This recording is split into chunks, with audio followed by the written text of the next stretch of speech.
Good morning, it's Monday, September 12th. It's time for another episode of the 359 podcast with Ben Fox Rubin and Alfred Ang. Good morning, guys. What the hell are we talking about today?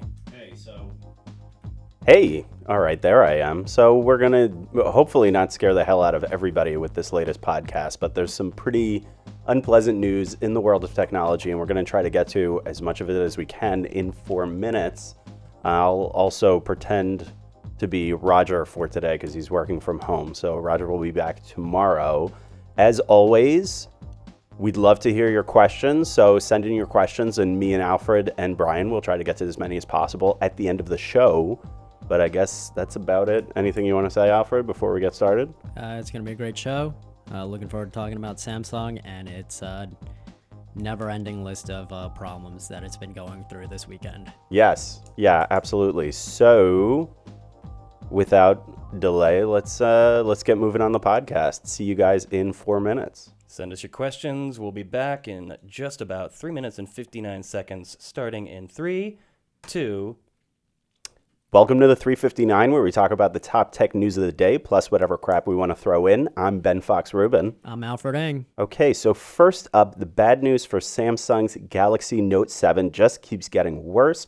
On Friday, the U.S. Consumer Product Safety Commission said it's working with Samsung on an official recall for the smartphones after about 36 incidents of the phones overheating or exploding. And over the weekend, the New York Post said a 6-year-old boy had to be rushed to the hospital after a Note 7 burst into flames in his hands. Boy, that's bad. Can Samsung regain its credibility with the Note 7 even after recalling these devices, Alfred? As good as the Samsung Note 7 is, I don't think it can. I think it's it's the hoverboard all over again, where essentially it was the big thing, everyone was really into it, and then they started blowing up, and then you don't really see them anywhere now. They were banned on the train. That would be horrific for Samsung. I mean, like, this is one of its 2 main flagship phones of the year. That would be pretty bad for these guys, especially because they were just starting to gain momentum on, their phone business. Everything was starting to look really good for these guys. That seems to be the biggest problem, is that, they really can't catch a break with this. It's actually a pretty good phone. Mm-hmm. And the thing is that, for this to happen, except for the explosions. Yeah, and I don't know how many Samsung, Note 7s are out there, but I mean, it's happened enough that, that they have to recall it, that even, the federal government is getting involved in a sense of, we got to put it to stop. So you can't bring it on planes. And it's happening everywhere, and it's just... So the recall is for 2.5 million Note 7s that they had sold within the first 2 weeks. There were about 35 incidents that had occurred before then. So it's a small number, but it's enough for it to be a really big deal. And the thing is, they could have just recalled, the model that, they were exploding. But the thing is, I feel like Samsung wanted to just play it safe and bring back all of it. I think they had to. Yeah. So next, in our Scare the Hell Out of You About Technology podcast episode, Tesla is updating its autopilot software for its high-end electric cars, making the self-driving feature safer following a fatal crash a few months ago. The system will rely on more radar instead of optical detection, and include more visible warnings and on the dashboard, and sharper application of the brakes in an emergency. So, Alfred, do you think this is enough from Tesla to get you comfortable and get into a self-driving car? Absolutely. Oh, really? I love autopilot. You've tried it before? I'm looking forward to trying it. So if anyone out there wants to get me in one, I'm just a huge fan of self-driving cars in general. Mm-hmm. I can't wait until I can get one on my own. I am also a huge fan of this, but I still feel like the technology still has a ways to go, and I think that fatal crash was a very unfortunate example of that. But I think autopilot had been out for a long amount of time before that fatal crash happened, and for however many Tesla models there are out there, and then just one crash. I feel like it was bound to happen at some point. Again, it was horrible that it happened to him, but I think with these updates, I think we're seeing a step in a better direction for it. Totally. So with the last 20 seconds we have, let's try to lighten it up a little bit by just making fun of Apple's AirPods. Alfred, would you be caught dead wearing these things? Dead, yes, because I think the moment I put it on, somebody would, I'd tell somebody to kill me for it. So, Right? It's a great opener, I guess. You know, you could really, I don't know, like start a conversation with folks. So anyway, we got to wrap up. So if you want to read more about these stories, check us out on CNET. I'm Ben Fox Rubin. I'm Alfred Ing. Thanks for listening. And that's a cut on the audio recording for the podcast. Okay, sorry for depressing everybody this time, but hopefully we help some people because you should not be using your Galaxy Note 7 at all. Well, yeah, if they you told- have one, put it down. Do not charge it. Don't use it. Don't do anything with it. They told everyone to shut them off. My friend that has a Note 7, the one that was his first smartphone, Oh, yeah. I texted him earlier today. It's like, hey, are you still using your Note 7? I haven't heard back, so probably isn't. Yeah, but this is a good example of like what happened with that 6-year-old is that we just kind of have to keep repeating the fact of like, do not use this phone because apparently somebody was still using it even after the federal government on Friday said, put the phone down, stop using it altogether. We're going to do a full-on recall on these things. Just like completely shut it down, right? Like don't even charge It said it. don't Yeah. even charge it. Yeah. Just like put it in a corner. Well, maybe not in the. It's a very flammable area. Right, right. Is it also waterproof? I think it's waterproof. Just put it in like a tank. Just Just put it in the toilet. that way, if it blows up, at least you know. Let's hope it doesn't blow up, but that's not the worst idea I've ever heard. You're going to return it to Samsung anyway, so. All right, do we have any questions? No real questions, but John says that Samsung should just implement a global recall, not locked on the regional restrictions, which I think is a pretty good idea. That's interesting. I don't really know how the recall is going to work, so I wouldn't anticipate that there would be too many restrictions. They're really just trying to get these phones out of here. And one of the things that I wanted to get to in the podcast, but we didn't have that much time, was like, I'm really curious, and I hope Samsung starts to answer these questions as to why this happened in the first place. I mean, like, they've been making smartphones for years now. Mm-hmm. They're the top smartphone seller. Like, why did this problem happen with their flagship phone with the batteries? I mean, it's primarily that. I feel like it's one of the factories that like made the batteries for them, and they can't figure out, or I mean, they know which ones it is, but they're not like naming it because like the 35 cases out of 2 million something smartphone. Right. It's It's a needle in a haystack in Yeah. some ways. Yeah. I mean, I feel like they're sophisticated enough to know which ones it is, but I feel like they also just don't want consumers to figure out if theirs is the model. It's a bit of a headache for them, so I think they're just going with the route of let's just call them all back. I think this also relates to lithium-ion batteries, just like with Yeah. hoverboards. So, but like everybody has lithium-ion batteries. I think like they're in a bunch of other pieces of technology too. It's the really cheap ones that are the ones that are exploding. That's how it ended up with the hoverboards. Mm-hmm. Also, where it basically, if you got a premium hoverboard, those weren't exploding. But if you got like a really cheap one on Amazon, that's why they had to recall those. In the sense of, oh, you can get it for $100, and everyone was doing it because it was really easy to get them for Christmas. Yeah, we don't no, want it's nice to see that some hoverboards did not explode. No. That's really very pleasant. So, Hey, so while we're at it, do we know who actually manufactured that Samsung battery? Do we know who's really at fault here? Because, I mean, there are some hardcore Samsung fans out there, and I'm curious to see who's trying to fight the system here, who's brave enough to try to hang on to the phone, but also who's really the troublemaker here.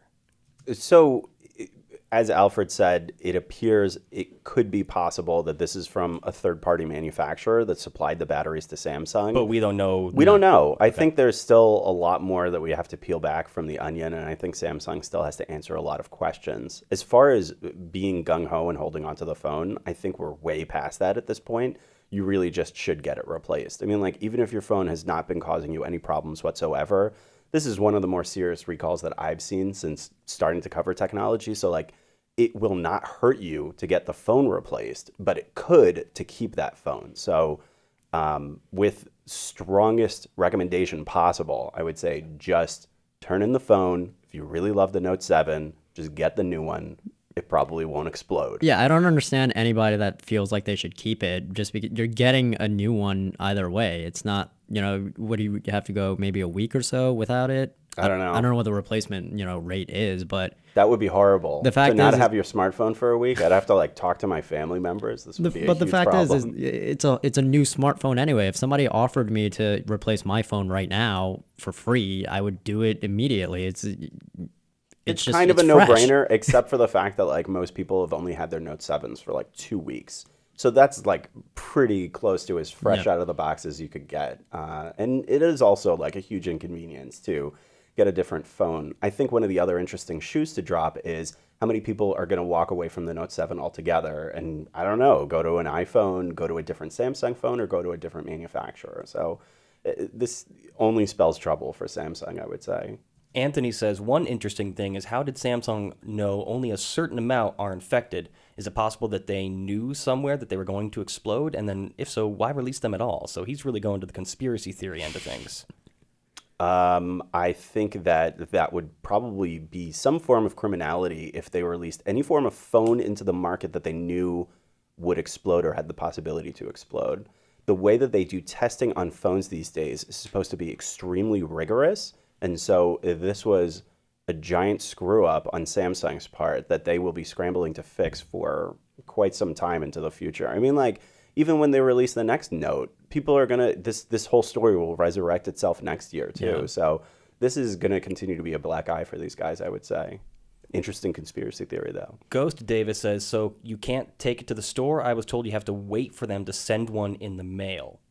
Okay, I don't actually have an answer to that question. We can look into it and try to respond in the comments afterwards. Yeah, I please stand don't by. know. Yeah, I don't know all the ins and outs of the specific recall. So, but thank you for the question. And there are still plenty of people who are very, very interested in the phone. I mean, on paper, it's got great specs. So even with all the danger at hand, I'm curious to those watching, listening, who's still like, I don't care. Once they fix this, I'm still all in. Yeah, this thing got fantastic reviews. I mean, like between this and the S7 and S7 Edge, Samsung had like a really fantastic lineup of flagship phones. So it's very unfortunate, I would say. That's what I was saying earlier. It's a shame because it actually is a really good phone. The one thing that I am curious about though is, why is this only affecting the Note 7? I'm not sure if that has a different kind of battery that the, Galaxy S7 has and the Active, but it is weird that in this flagship lineup that they put out that it's only with the Note 7. Yeah, that's why I'm thinking that there is a possibility it might be some sort of like third-party Yeah. battery manufacturer, but like it's a flagship phone, so it really shouldn't have a cheap battery in it, and that's why I think it's like pretty problematic that it would end up with like a cheaper one if that is the case Yeah. or if that is the issue. But I don't know, like the way that a lot of these things are logisticated, it's possible that some bad batteries ended up getting into the mix. I mean, like they make them with so many different parts from so many different manufacturers that is a possibility. What about third-party chargers? Not only the third-party battery being at fault, but there's comments and discussion about people improperly, for lack of a better word, charging these phones, which is causing the problem. I think that even if you got a third-party charger, that really shouldn't be an excuse on Samsung to have an exploding phone. Like that charger must be like what sort of third-party charger is there that's actually going to cause your phone to like really overheat and explode? I mean, So- also if you're getting the phone fresh, I mean, they usually come with chargers. I don't know anyone that is using it with a third-party charger, within the first 2 weeks of its release. Yeah, I think one of the interesting things that I'm seeing from the comments, though, is that if people really are that gung-ho and excited about this phone, then maybe there is a chance that it resurrects itself after the recall. Because if people really like it and it really is this like, best cutting-edge Samsung phone, then maybe people will continue to buy it afterwards. Right now, I don't see it that much, but who knows? Some people are concerned that there are still phones out on the shelf that haven't been purchased yet that could still be at risk. I would assume that Samsung's recalled Yeah. across the board, not They're only those that recalling were in the those, homes. Yeah, I think they're smart enough to do that, I would imagine. But these are really good questions, and I would say that there are definitely questions that we should be asking Samsung as well, as far as like what caused this, why did this happen in the first place? I mean, like I'm sure that's something that they're looking into as well. Yeah, it is scary though, like just the thought of this and how, even though it is relatively isolated, when you think about the grand scheme of the Samsung sales, like how prevalent it is. Yeah. We haven't seen anything really like this ever, have we? From Samsung, I in mean, general, with this much danger in a piece of tech that was so highly coveted. I would say that this is probably the most prominent in recent years. There have been smaller incidents. I mean, like one thing that comes to mind is AntennaGate, which was a couple years ago with the iPhone. They built the antenna into the iPhone that if you were holding it the wrong way, it wouldn't make a phone call properly or something like that, and they would have to fix those. But that wasn't a safety issue. That was like more of like a features issue, and they were able to fix it. So yeah, this is like a much, much more serious safety issue, I would say. But yeah, some of these things, like they pop up every now and then, but they're very infrequently like this much of a safety concern. Yeah. That might be it for today. We've got a lot of fantastic listeners and fans contributing, but no new questions coming through at this point. You want to just maybe call it a day? Yeah, and I'm sorry to sound like a broken record, but if this helps anybody, I'm going to say it again. If you have a Note 7, stop using it, don't charge it, and follow the recall procedures. You should not be holding onto that phone. That's about it. All right. All right. Let's wrap it up. All right. So if you liked what you saw or heard, check us out on CNET.com. We're also on iTunes, FeedBurner, Google Play, SoundCloud, TuneIn. Did I get everything? You got it. Oh, my God. All right. And Roger will be record. back tomorrow, I think, with Alfred. We'll try Yep. to figure that out. And yeah, thanks for watching. See you.